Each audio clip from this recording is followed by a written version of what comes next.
I doubted the letter was a receipt. Rico Muerte had come to town to do more than just sort out family troubles. Exhibits number 1, 2, and 3. A briefcase of money, a sniper rifle, and an envelope with one word neatly printed on a folded piece of expensive paper. Mayor. It didn't sound like a mafia contract at all. It was too cold and too to the point.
I had found Boris Dime's ship.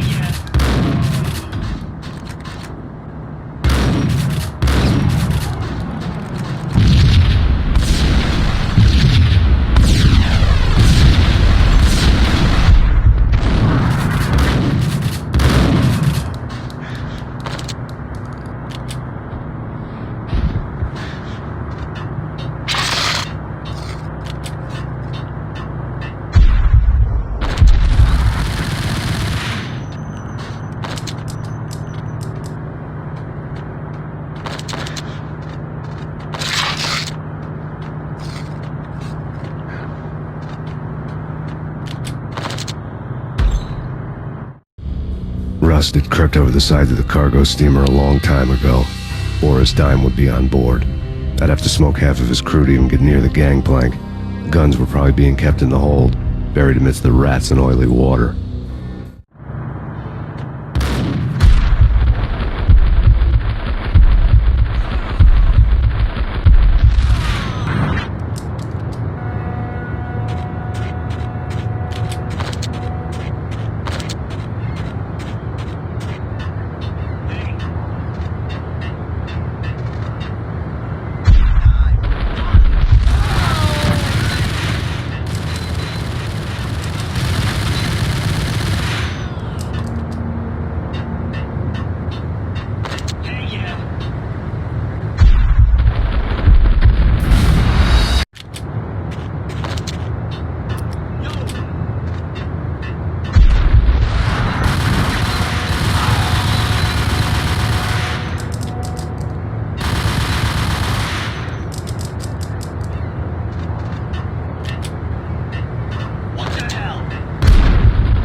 Angie, tell me, how much did Dime cost you? I bet it was more than his name. Max Payne. Right the first time. You're dead, punk. You sure you're not confusing me with Boris here? But you are right, of course. Pretty soon we should get together and have a talk. You son of a... Pissing Punchinello off was a dangerous game, but when people get mad, they make mistakes. I should know. That's where I wanted Punchinello, mad enough to trip over his own feet, preferably into a grave.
Collect all the guns and ammo you want.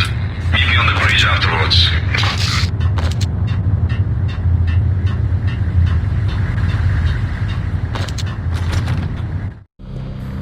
Did you get everything you need? Check. I owe you. Anything you need. This is my solo. When I'm through, Punchinello won't be anybody's problem anymore. Clear as vodka. But anytime you get between a rock and a hard place, just whistle. This could be the beginning of a beautiful friendship. You really get a bang out of this big-time gangster act, don't you?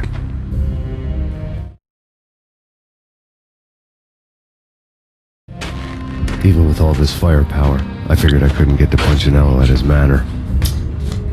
I could only hope that he wouldn't pass a chance to hear me beg, to see he's won. This is Max Payne. I want to cut a deal. Payne, you're a dead man. That's what everybody keeps telling me. I got your ship and her cargo. I want to meet. No pain, no gain. Capiche? You know my restaurant? Yeah, I know it. 1 hour. Punchinello's restaurant had seen better days. Snow was falling like ashes from post-apocalyptic skies, but that was outside.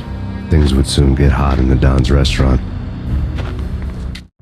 I knew it was a long shot, Angelo Punchinello actually showing up, but there was no crime in hoping.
Punchinello was burning to get me. The feeling was mutual. He was trying to put out my flames with gasoline.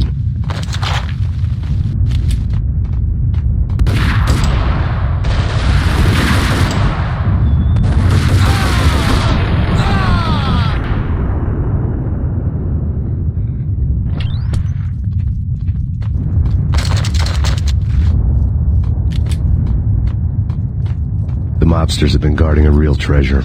The way out of this disco inferno.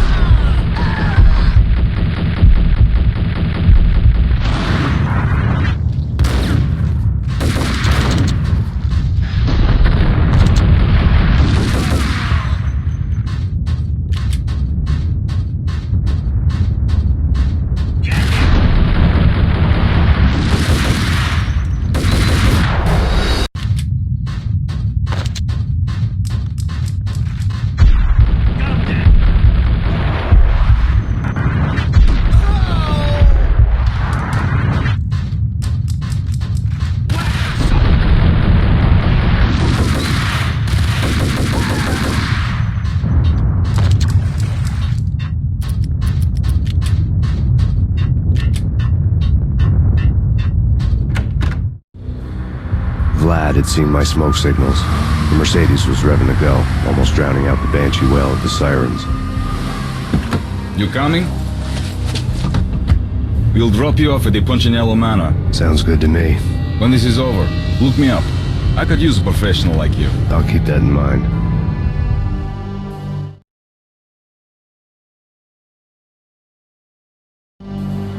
The night groaned with cold. The garden lights flickered nervously. In their light, the falling snow was dead white before the darkness ate it up. I had heard the stories. The trio were mad dogs. They'd have hung the heads of their enemies over the manor gates if the capo had only let them. Punchinello wanted Payne. He'd see the pain. The trick in my situation was that there was no trick, no matter what the movies tell you. No rules, no secret mantra, no roadmap. It wasn't about how smart or how good you were. It was chaos and luck, and anyone who thought different was a fool. All you could do was to hang on madly, as long and as hard as you could. Someone had graciously left the back door open for me and killed the guards. My money was on Mona. I knew the trio would be standing between me and Punchinello. I had read their rap sheets, thick as phone books. No one would be walking out of here alive. The numbing cold of the broken night had followed me in. Upstairs, the trio tangoed down the manor halls to the silent rhythm of their murderous hearts. The blood of their victims rust on their lips. Vince Mugnano, Pilot Providence, a.k.a. Big Brother, and Joe Deadpan Salem. The pistol was a frozen lump in my hand, piercing the skin, gnawing me to the bone.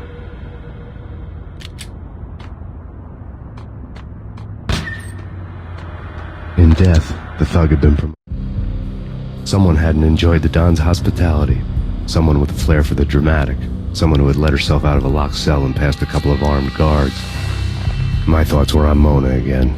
I could only hope she was a good enough gambler to walk away while she was still winning, before she'd run into the trio. Ordered a messenger.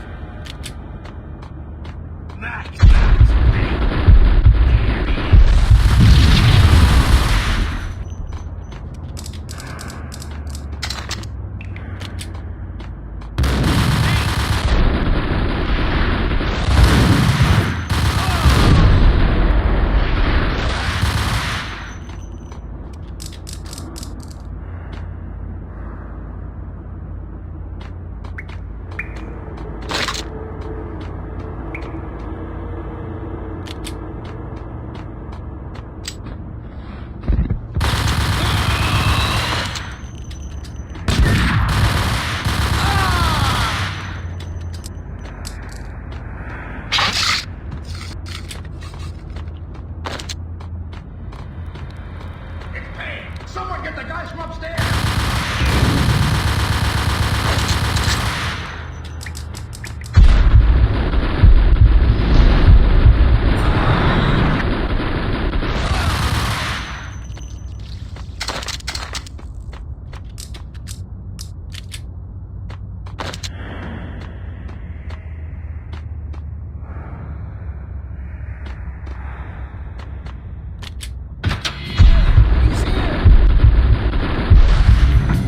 It didn't take me long to run into the trio. The word on Lisa Punchinello was that she was a bit of a witch. The tarot cards on the kitchen table fit the picture. They weren't my kind of cards, but I was willing to take a crack at the hand Mrs. Punchinello had dealt. The first card was the tower. Maybe that was supposed to be the manor. It got easy after that. The devil was the master of the house, and death was me, coming for him.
It was too late for her.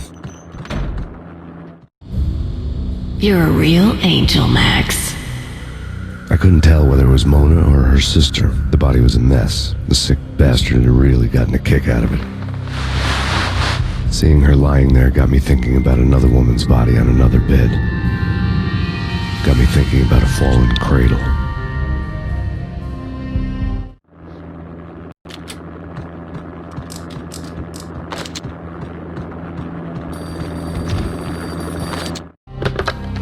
Max Payne, Talk to me. Alfred Woden. You've got company. An armed helicopter just landed on the manor grounds. You must hurry. The more the merrier.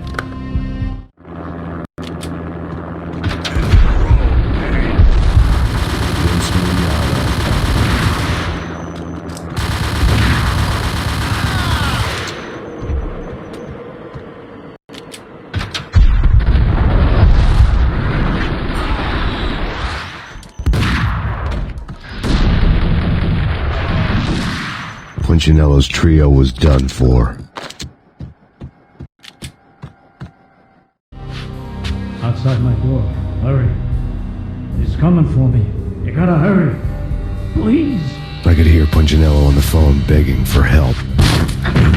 He should have been saying his goodbyes. Punchinello was a pushover. The moment I stepped into the room, he folded like a deuce before a royal flush. No, wait. I was just doing what I was told. I couldn't refuse. She's someone high up. Government, maybe. I don't know. He was trying to buy more sand for his hourglass. I wasn't selling any.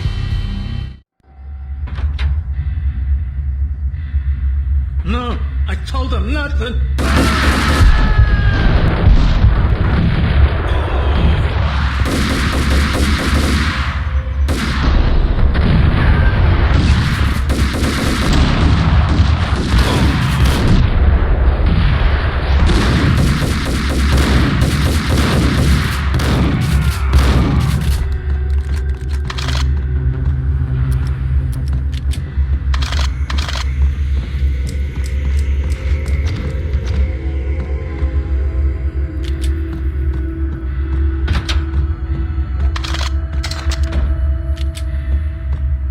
Drop it. Don't move.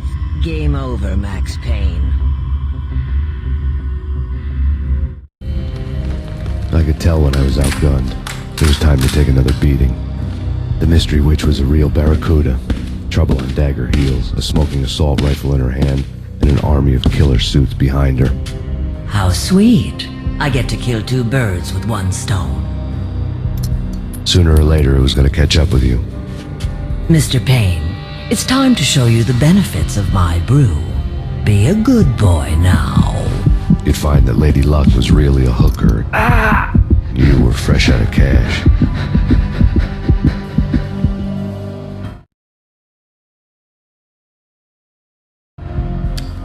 Gentlemen, we're done here. Take me to Cold Steel.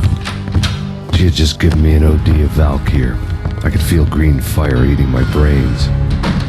They turned to steam. They did a fade on me. I'd never had a chance. The witch had got me just as sure as if she put a gun to my head and pulled the trigger. The shadows rushed me, bruised mugshot faces hungry for revenge. They knew my weak spots and closed in for the kill. The floor turned into a vortex of green blood. I fell. Flesh of fallen angels.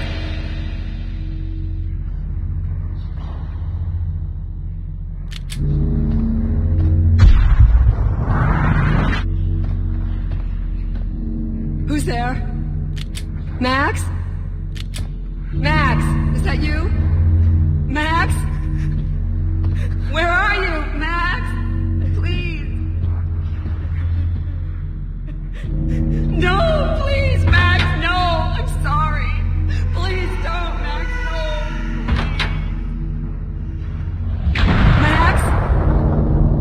Where are you, Max? Please. The letter was staring at me.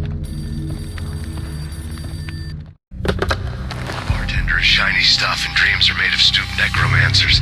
He sings like a banana wrist, having strayed too close to the constellations on their shaved skulls. There was a bad line in the prank call. Someone spouting insane babble. I couldn't make sense of it. But I had an overwhelming sense of deja vu, and the caller's voice sounded oddly familiar.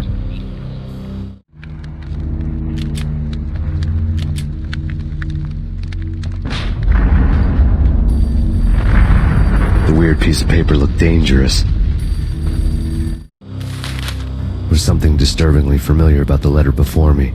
The handwriting was all pretty curves. You're in a computer game, Max. The truth was a burning green crack through my brain, weapon statistics hanging in the air, glimpsed out of the corner of my eye, endless repetition of the act of shooting, time slowing down to show off my moves, the paranoid feel of someone controlling my every step. I was in a computer game. Funny as hell, it was the most horrible thing I could think of.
Max, something happened at the office today.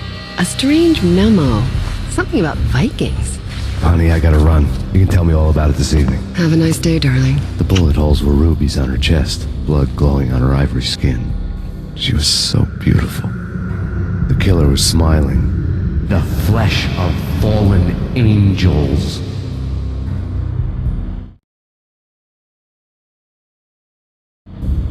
Slowly, the green nightmare faded, leaving dark stains on my soul that would never come off. I felt like flatlining. I was all shook up. I woke up in a cold sweat, sick and tired to the bone, lying in a puddle of my own puke. The hag had said take me to Cold Steel before it had all gone crazy. It was a clue, the only one I had. It took me forever to crawl back to my feet and hit the road, but when I did, I drove straight to Cold Steel Foundry outside the city. There was a whole lot of action around the place for a freezing winter night. Trucks coming and going, men running. I had the drop on the mystery witch. She thought I was dead. I was on her blind side. I was going in. The bad trip had put me in a crazy mood, adrenaline pumping through my aching veins. Staggering on the mill roof in ice and snow and wild wind, I was a ninja. My kung fu was strong. I wasn't hitting anybody. At best, I was Superman on kryptonite about to fall through a skylight, down to where it was all going down. A half-abandoned industrial area in the middle of nowhere. The factory was a perfect front for any number of illegal activities.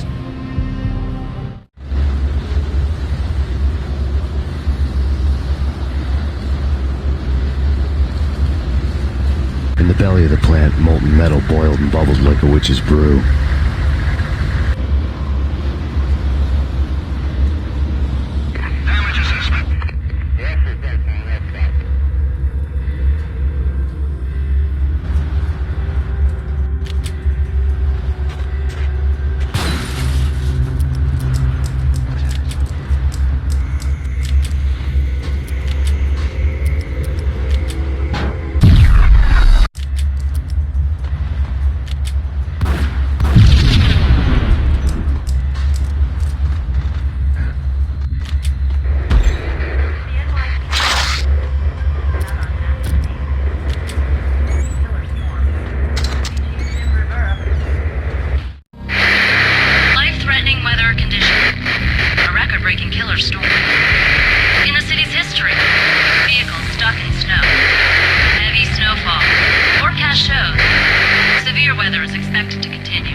Snow fell like confetti over the Devil's Parade. The storm was anything but over.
believe it? I bet they sleep with their rifle. Now moving to the blocking position.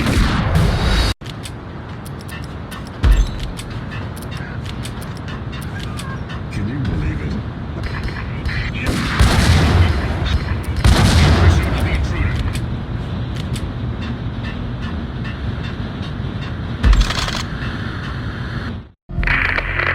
Perimeter breached. The facility has been compromised. Repeat, the Deep Six has been compromised. Initiate Operation Dead Eyes. The walkie-talkie military lingo could mean only one thing. They were getting ready to destroy the evidence and vanish into the night. I was so close. The hidden truths were just around the corner.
Folder on the table told a grim tale. The mercenaries were running a tight operation, paperwork and all. Merchandise missing again. A chemist had tried to smuggle it out for his own private party. Locked him up in cell B7 in D6's old test facility to wait for proper processing. I was close enough to hear the secrets, just beyond the next doorway.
monitor showed me the way.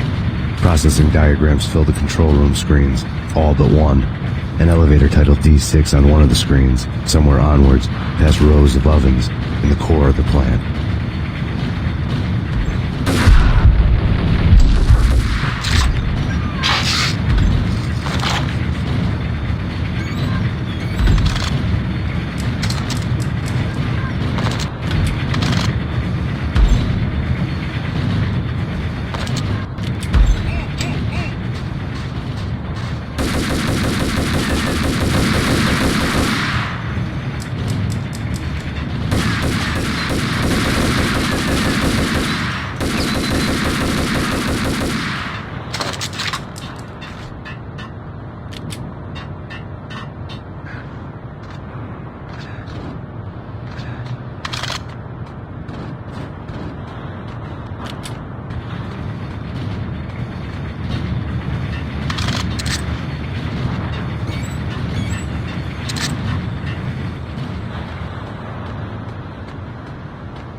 I had taken on the role of the mythic detective, Bogart as Marlowe or as Sam Spade going after the Maltese Falcon to unravel all the mysteries.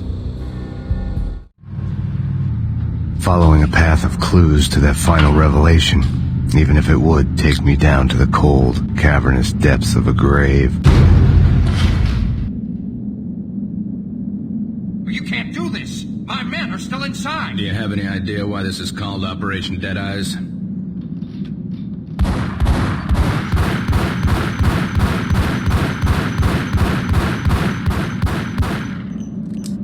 I think he's dead already. Let's do it.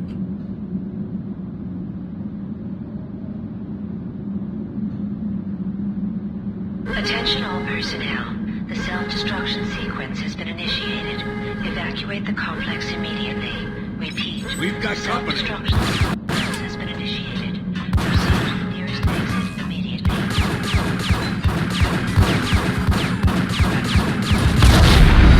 Has been initiated. Proceed to the nearest exit immediately.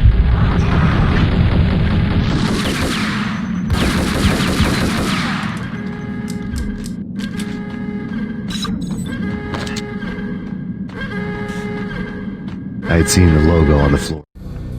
There was an old army bunker under the steel mill. I knew the military plaque on the floor.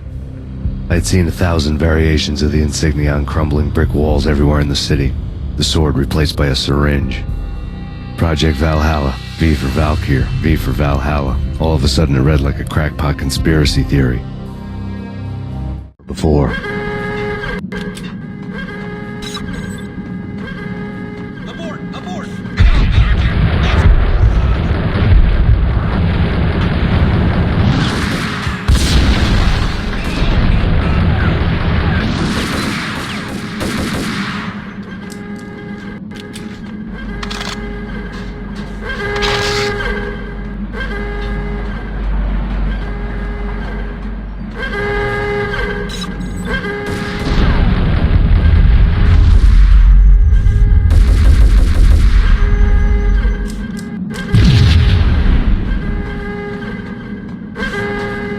Attention all personnel.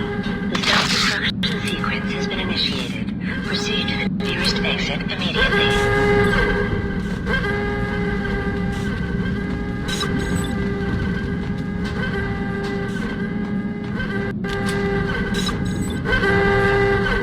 The chemist had been using the workstation when he died. The half-life of the lab rat had ended online, his password blinking on the screen. 665, the neighbor of the beast.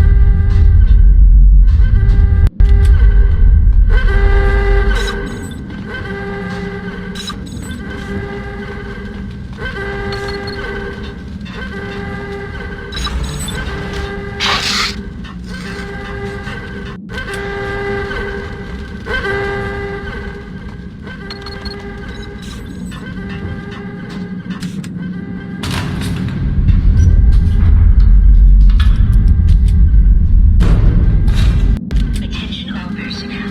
The self-destruction sequence has been initiated. Proceed to the nearest exit immediately. Hey! In here! Hey! Get me out of here! I'm innocent! They're... Thanks. I thought I was gonna die in there for sure. I need you to get me through the decontamination chamber airlock. You're crazy! No way! The place is blowing up, for Christ's sakes! Either that or back to the cell. Your choice. Okay, I'll do it. I'll do it.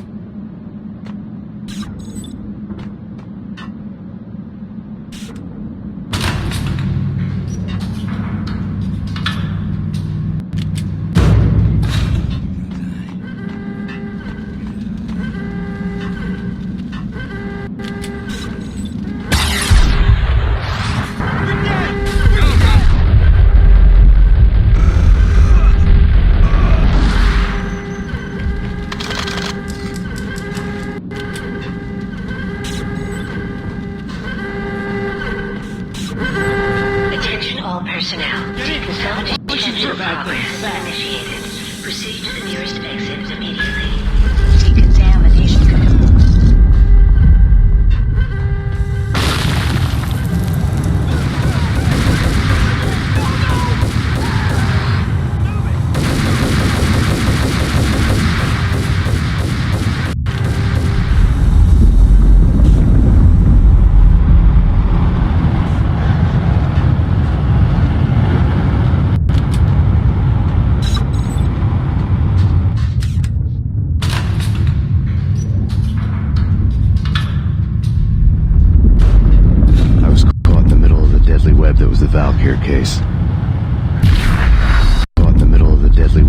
Valkyr case.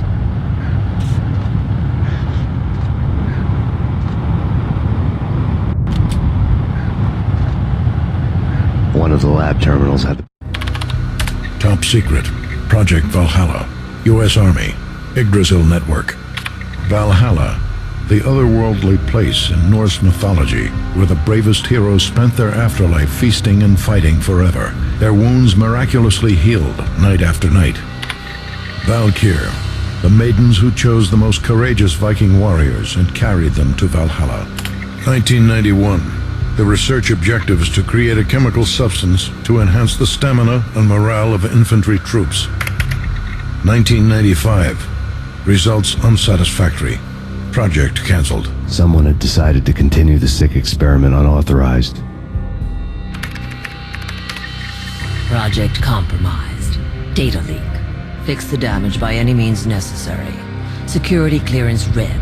Authorized by the project lead. Field test. Double the dosage for all the remaining test subjects. Observe and record the subject's behavior in an urban setting. The drop-off point was my old address in New Jersey. The file dated 3 years ago. Just when you thought you had reached the deepest depths of horror, it suddenly got worse. How to turn off that small voice inside your head that started to whisper that you should be glad that now, if not before, your revenge was justifiable on any conceivable moral scale. That small voice proved, beyond any doubt, that I was damned. Project logo on the screen. The dagger-heeled woman had come and gone a long time ago. There was nothing more for me here. The bunker's name was acting as a self-fulfilling prophecy.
Together a jigsaw, and the final picture is you finishing that same puzzle. A mad, green-eyed killer standing behind you. An urban legend come true. The Project Valhalla test subjects had been the mad junkies who had murdered my loved ones. The rest was simple body count math. It all pointed to her. Ms. Valkyr. The factory went up in a fiery inferno behind me. All my leads were dead, turned to smoke and dust. I had lost my way. I hadn't slept in a million years.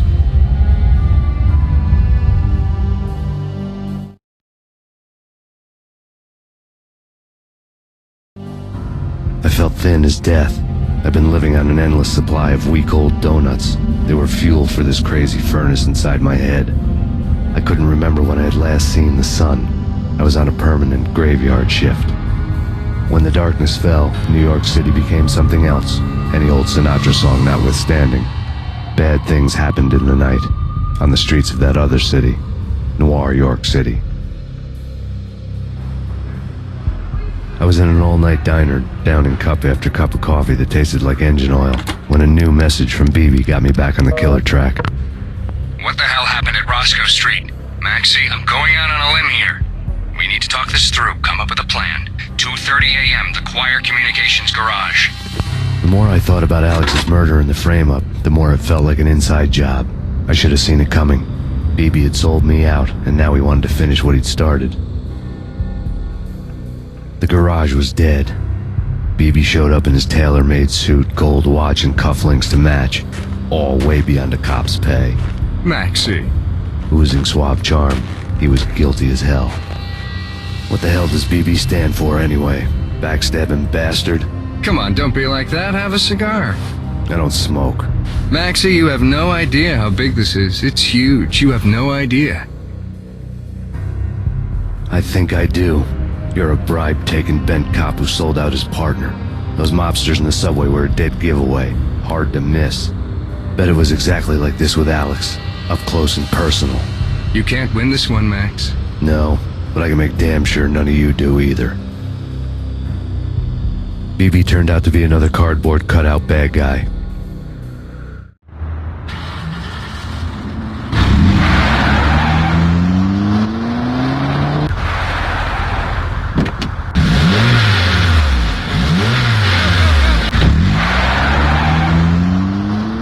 A bad cop on the take.